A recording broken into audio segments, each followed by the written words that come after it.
আজ পিতৃপক্ষের শেষ, দেবীপক্ষের সূচনা।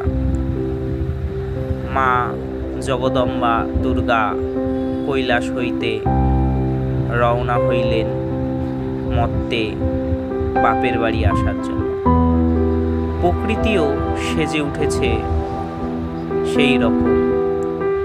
মাঠে অসংখ্য কাশফুল ফুটেছে, মেঘেরা ভেসে বেড়াচ্ছে। মা দুর্গা তো শুধু দুর্গা নয়, তিনি যেন নিজের মা। মা যেমন সন্তানকে রক্ষা করবার জন্য উগ্রমূর্তি ধারণ করেন, ঠিক মা দুর্গাও চণ্ডী রূপ ধারণ করিয়াছেন।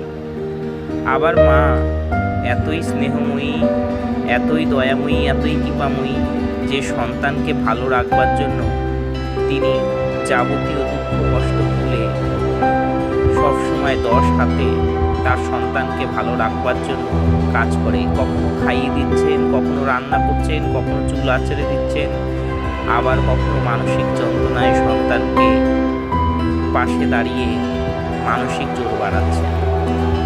মা দুর্গা হচ্ছে সেই আদি শক্তি, যা কল্পিত হয়েছে আমাদের নারী সমাজের নিজের মায়ের প্রতি রূপকে কেন্দ্র করে।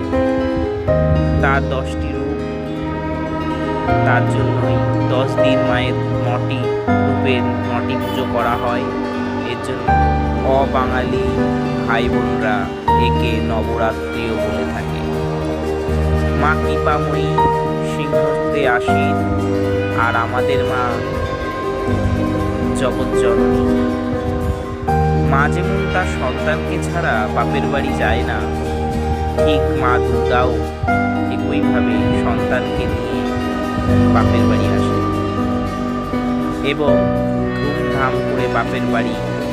মেয়ে আসলে যেমন বাবার ঘরে আনন্দ, মেয়ে অনেকদিন পর বাপের ঘরে এসেছে, বিভিন্ন তোড়জোড় শুরু হয়। ঠিক একইভাবে জগৎ মাতা যখন জগতে আবির্ভূত হন, তখন জগতেও আনন্দের বন্যা বয়। একবার মথুরবাবু মা দুর্গার বিসর্জনে বিষণ্ণ হয়ে বললেন। তাকে বিষণ্ণ দেখে ভগবান শ্রীরামকৃষ্ণ বললেন, মথুর, তুমি বিষণ্ণ কেন? মথুর বললেন, ঠাকুর, মা তো চলে গেল কৈলাসে।